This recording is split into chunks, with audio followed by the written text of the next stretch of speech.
If we run, we might still catch Benny. Well, you might. I'll just be wheezing along behind you. Questions, boss? You mean you don't know everything there is to know already? Just how old do you think I am, boss? Because I can pretty much guarantee I'm older than that. Let me tell you a story from before the Great War. Everybody knew Robert House. He was a genius, a superstar. Founded Ramco at 22, dated Hollywood starlets, the works. They say he saved Las Vegas. I was in Mexico City when the bombs dropped. Even from there, we could see House's defensive rockets shooting down the incoming missiles. Everybody assumed he died in the war. Maybe he did. But his robots are still out there roaming the waste. And now, a Mr. House rules New Vegas.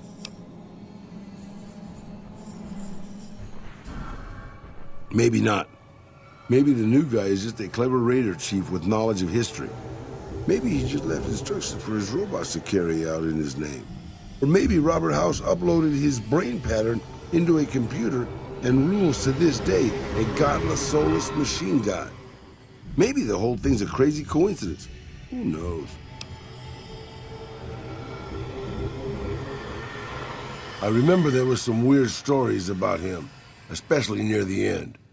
There was a tell-all in El Periódico de las Aburridas by a starlet House dated. She said they never, don't make me spell it out, boss. Anyway, she said all he wanted to do was scan her brain and make her dress up in different outfits. It was quite the scandal, at least in the Latin American tabloid journalism market. You're a veritable geyser of curiosity, boss. Benny, huh? Sorry, boss. Doesn't ring a bell. Then again, my brain isn't as sharp as it used to be. Anything to hold your attention, boss. Questions, boss?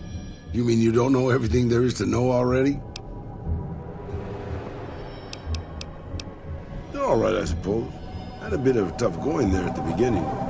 You know their first town was nearly wiped out by raiders. Anyway, they got their good points and their bad. Just like a lot of the old governments from before the war. Anything to hold your attention, boss. Questions, boss? You mean you don't know everything there is to know already?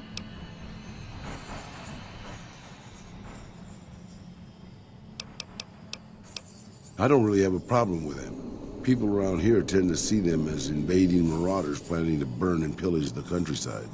But I've been to Arizona, boss. Before the Legion, it was a nasty place. So thick with raiders you couldn't trade with a town 2 miles up the road. Caesar's laws aren't nice, and their actions aren't always pretty. But then neither am I. But you keep me around. Anything to hold your attention, boss. Questions, boss? You mean you don't know everything there is to know already?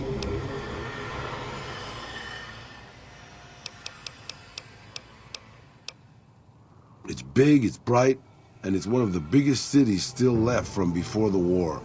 Well, mostly anyway. It used to be just a curiosity. The buildings were pre-war, but it's just as full of raiders and barbarian tribes as any place else. Then Mr. House took over. Got the power turned back on, and got the tribes reformed into something civilized.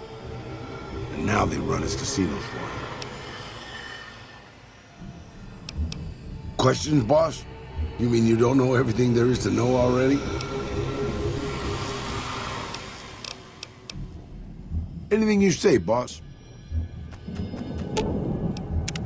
You really enjoy dragging me into situations where I get shot at, don't you, boss?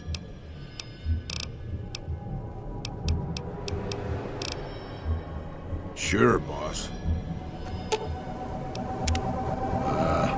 Over-elaborate mob schemes to take over Vegas. Reminds me of the days before the war. Sure, boss. I can't believe we were allowed inside the Lucky 38. That place has been a legend since before the war. Sure, boss.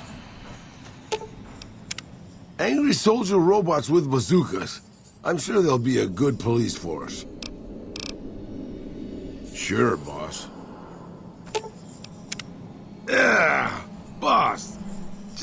Yeah. Sure, boss.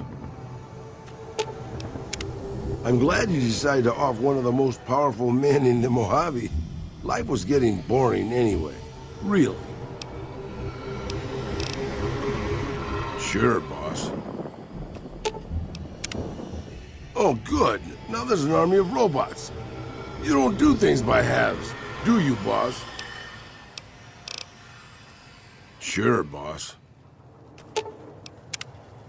Be honest. You did it for the ticker tape parades, huh, boss? Sure, boss. Do you often go toe-to-toe with guys dressed as tanks, boss? That might not be great for your life expectancy. Sure, boss. I'm sure pissing off a ruthless warlord with a tribe of fanatically devoted warriors was a good move. How could it not be? It was your idea. Sure, boss. Don't worry, boss. I'm sure the sudden tension in the air is just a thunderstorm. Sure, boss.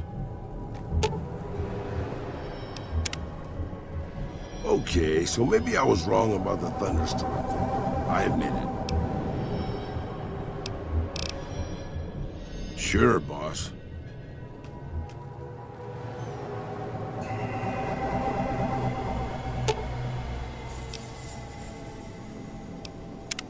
Looks like this is gonna be the big one, boss. If you're ready, I'm with you. Sure, boss.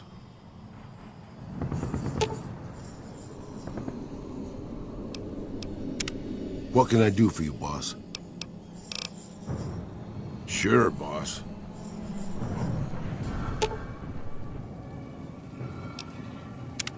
What can I do for you, boss? Sure, boss.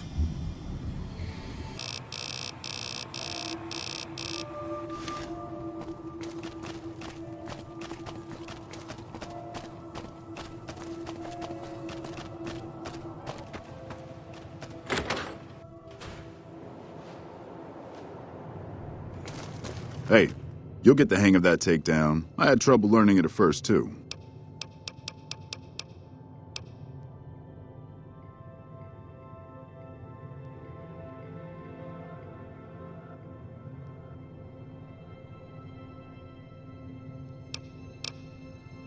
Right now, a whole lot of sitting on my keister and counting cracks in the ceiling. I wouldn't wish it on anybody. On better days, I help keep the peace. Boone and Vargas watch the road. I watch the town. Tell myself I'm doing some good.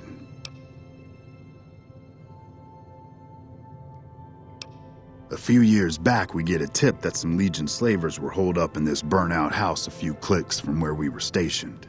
We get there and it's deserted. No sign anyone's been there. I mean, nothing. As we're leaving, I hear something behind me. I turn around and there's this kid, just skin and bone, and he's looking up at us and he's scared half to death. Been hiding in a closet. I go to grab him out of there and I notice he's holding something in his hand. Something metal. He shuts himself back in the closet and that's when I see the grenade he's left by my feet. They do it a lot, the Legion, using kids. They know we'll hesitate. Anyway, that was the first time. Second time, I fell down those stairs in front of the motel. Just in case I got to thinking I'd put it all behind me.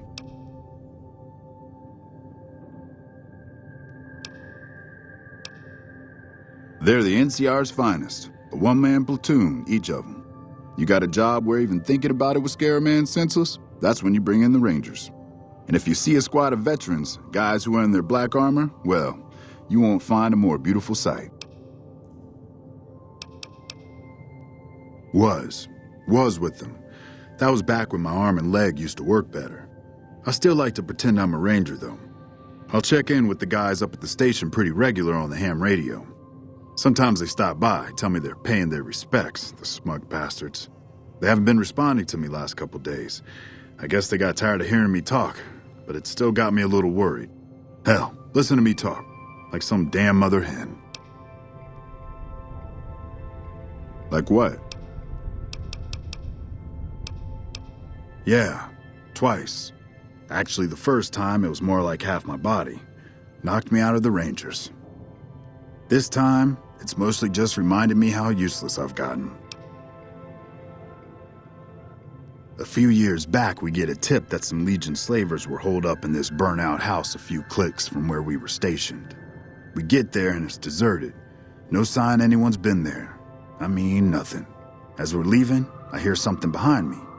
I turn around and there's this kid, just skin and bone, and he's looking up at us and he's scared half to death. Been hiding in a closet. Hey, wait a sec. I know what I said, but if you find yourself by Ranger Station Charlie, let me know what you find. I'd be interested.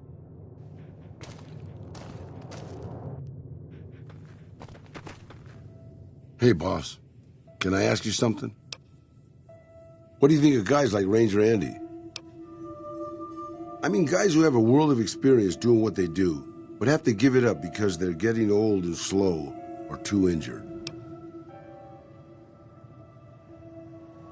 Maybe, yeah. I guess you got a point there. Not really, boss. No. I grew up in a place called Hidalgo Ranch, just outside Mexico City. It wasn't much, just a bit of a farm, with a house for 3 generations of Tejadas. I wasn't the best behaved kid. I was quick with my hands, with a pistol or a wrench. And I wasn't afraid to get into fights over it. I never killed anybody, but I had my share of run-ins with the police. Mostly my family kept me in line. This was before the war. We were far enough away from Mexico City when the bombs fell that we missed the worst of it. But things got bad quick. Just a few days after Mexico City was vaporized, refugees started pouring down the road to our ranch.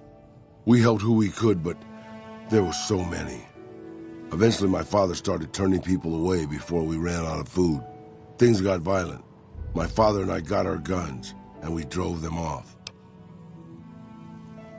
About 24 men came back in the night after we'd gone to sleep. They set fire to the ranch house and barred the doors from the outside. My whole family was trapped inside. I smelled the smoke, and I got myself and my little sister Rafaela out through a window, but everyone else. My parents, my grandmother, my 2 brothers, and 2 of my sisters all died. Rafaela and I ran. We were pursued by some of the men who attacked our home, but I was always a good shot. The ones who came after us, I killed. The rest, I left be. I had to take care of Rafaela, not throw my life away on revenge.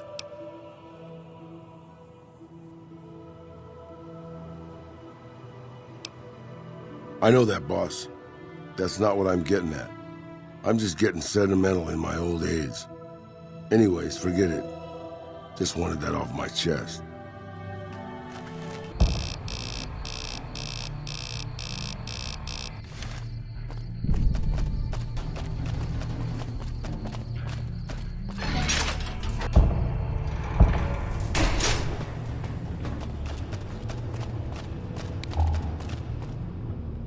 Isn't that bomber a beauty? Thanks so much for making an old man's dreams come true. Bye. Isn't that bomber?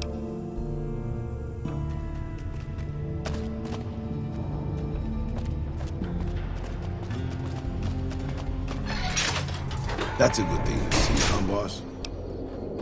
That loyal guy. He's getting up there in years, but he still finds a way to make himself useful to his people. If you ask me, that's better than withering away all alone or holding on to some faded piece of glory from your past. Yeah, that's what I thought too. Old history, boss. After the fire, I knew my sister and I couldn't stay at Hidalgo Ranch anymore. The refugees still wanted me dead. They even put a bounty on me. I remember how scared Rafaela was. I told her if she came with me, we'd see the vaqueros. She used to love the rodeo. especially the trick wagon. We figured maybe we could find help in Mexico City. We were young. We didn't know what had happened, really. We didn't understand about the bombs. I don't think it was as hard hit as DC or Bakersfield, but it was bad enough. By the time we got there, the city was a radioactive ruin. Still, the city was full of looters, already forming into the beginnings of raider tribes. Crime was bad before the war, but now it was a nightmare. We were living like scavengers, scraping by on what little food we could find, always looking for medicine for my burns. And then, of course, the radiation started to kick in, turning me into this handsome devil you see before you. You're a poet of understatement, boss.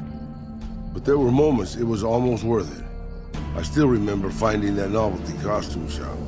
I was just looking around for something I could slice up to wrap my burns when I saw the vaquero outfit hanging on the rack like it hadn't been touched. I took it, not like anybody else needed it, you know, and wore it back to our camp. Rafaela laughed, for the first time since the bombs had fallen.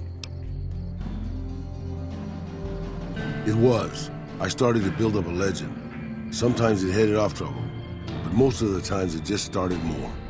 Young punks looking to prove themselves would come looking for me, but my eyes were sharp and my guns were quick. For a while, it seemed like we might even survive there, until Rafaela. She went out to find some food one day. I was sick, so I stayed at our camp. I guess it must have been the beginning of radiation poisoning. Anyway, it was supposed to be safe, but some raiders happened to pass through where she was scavenging. I won't speak of what they did to her. When I found her body, the only way to recognize her was this funny little scar on her knee from when she was a little girl. Terrible doesn't begin to cover it, boss. I led my whole family down. First the ranch, now Rafaela. I was the last Tejada. I guess maybe I went a little crazy then. I took my guns and went back to that market. I didn't have many bullets, but I had enough. After the raiders were dead, I salvaged what I could from the store. I was tired. I just wanted to be alone forever.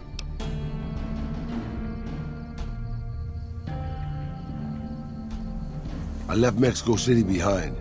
I made my way out to the Gulf Coast. Eventually, I found an old Petro Chico refinery nobody had claimed. I stayed there for a little while, and I thought a lot about my life. I thought about the guns I'd lived by, and what they'd gotten me. I decided my guns hadn't gotten me anything, and it was time to give it up. I took off the old vaquero outfit and put on a Petro Chico jumpsuit. The name tag said Miguel, so I started using the name myself. Eventually, I made it to Arizona. That's another story, boss.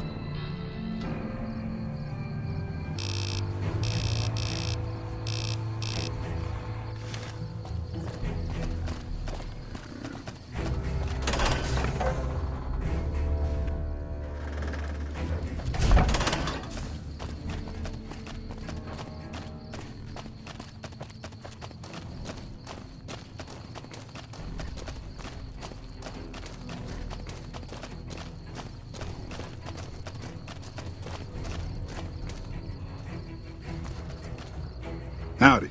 Name's Sterling, First Recon. Can't say I've seen you before. I'd remember if I had. Got a good memory for faces, landmarks and such too.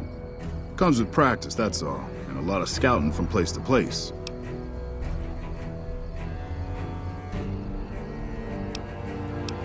As a matter of fact, it's funny that you'd ask. A couple nights back, I was on watch in the yard.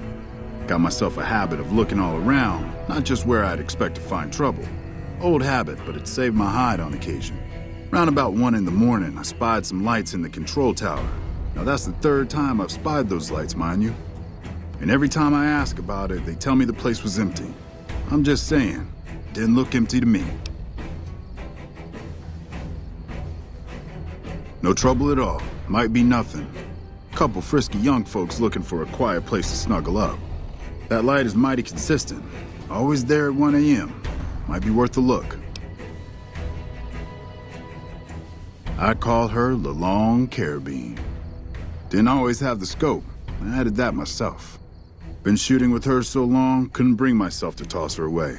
Would have felt guilty to part with the old girl. The other snipers used bolt action, but Gorbets reckoned it didn't matter none if I was different, so long as I could hit my targets. Used to be a ranger, one of the first they sent out east back before we took the dam. Observation and reconnaissance. We took the lay of the land, checked out the locals, and kept ourselves inconspicuous. A couple friends of mine were the first to scout the dam. That was back in '73, if I recall. A lot of those rangers are dead now. Vegas always chewed men up. It's just a little more literal nowadays. Well, that wasn't really a matter of choice. Got myself caught by legionaries up near Malpay. They had themselves some fun with me. Mangled my hands and feet pretty good. Wasn't much good with the pistol after that. Wasn't gonna be trekking across the waste on any more long scouts either.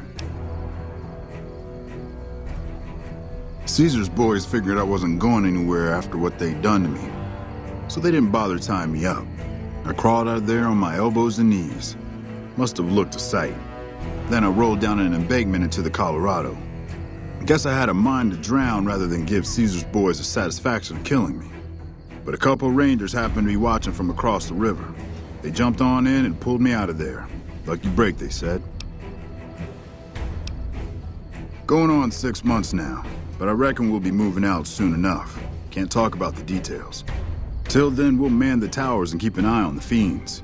We've had more than our share of trouble from their direction. Whole thing smells of Caesar to me.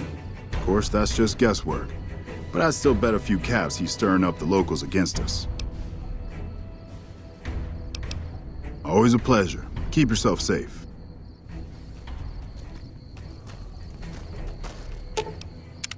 What can I do for you, boss? Got a second to talk, boss? Meeting Corporal Sterling. Well, it kinda got me thinking. Here's a guy that's been beat all to hell, right? I mean, he could have retired from the service, but instead he signs back on and does what he can. You think he did the right thing? You think so, boss? Because I remember a time when a lot of people stuck to their duty no matter what. It ended with nuclear bombs falling on my hometown. I left everything when I left Mexico. My home, my family, my name, even my face. I know it's surprising, boss, but I wasn't always this handsome. As far as the world knows, I was Miguel, and I was okay with that. I headed north for a while and ended up in Tucson. Not Tucson, by the way. Things were good there. Well, maybe not good, but better than Mexico City anyway. I found myself a little shack, started fixing things. Oh, sure, boss. I was always good at fixing things. Some I fixed for the town, some I fixed for other people, some I fixed just for the hell of it. It's a better way to use your hands than killing. And even then, I wasn't getting any younger or faster. I lived there for a long time, kept to myself, didn't get into any fights. Hell, the only reason I even kept my guns oiled was professional pride.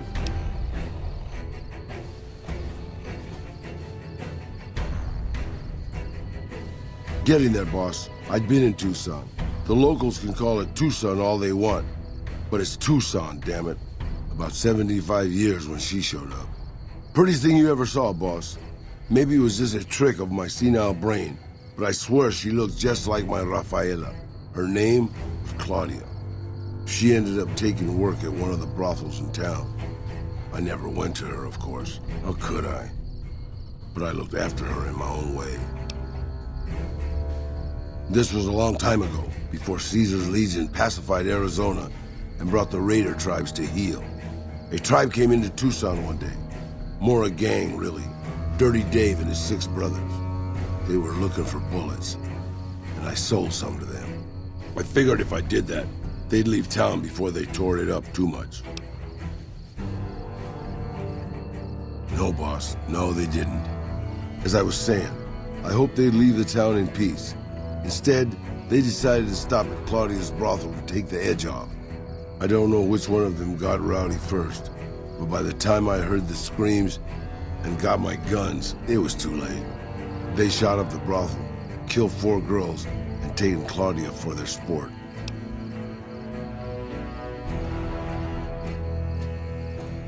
I went after Dave and his brothers. They had a head start, but they slept nights. I didn't. It took me 3 days to catch up to them. Claudia was dead when I got there. They put a bullet in each of her eyes. I couldn't do anything except avenge her, just like Rafael. I charged into the middle of their camp and started firing. 2 of them were dead before they knew I was there. The other 5, though, they shot the shit out of me. I would have died, I think, if I wasn't so full of rage. By being a meaner old cuss than the rest of them, boss. I wanted to keep living until they weren't. So I just kept shooting until they were all dead. I was in pretty bad shape in the end, though. I don't know how long I laid there, with the sun baking me and the buzzards chomping at me. Eventually, I got the strength to start moving. Some long time after that, I managed to drag my carcass back to town. When I recovered, more or less anyways, I left Tucson and headed west. I ran into Tabitha at Black Mountain, and well, the rest you know. I swore I was done with the gunslinging life. I was too old, too slow, and too beat up to protect anyone anymore. I thought I was done forever, but after traveling with you, I realized I've always had my doubts. About whether I still had what it took to carry my pistols proudly, to use them to do what's right. And now that I've been traveling with you for a while, you made me realize that I can still do that. Maybe I'm not as tough as I used to be, but my brains can make up for that. And my hands are still quick enough. It's time to put the guns back on.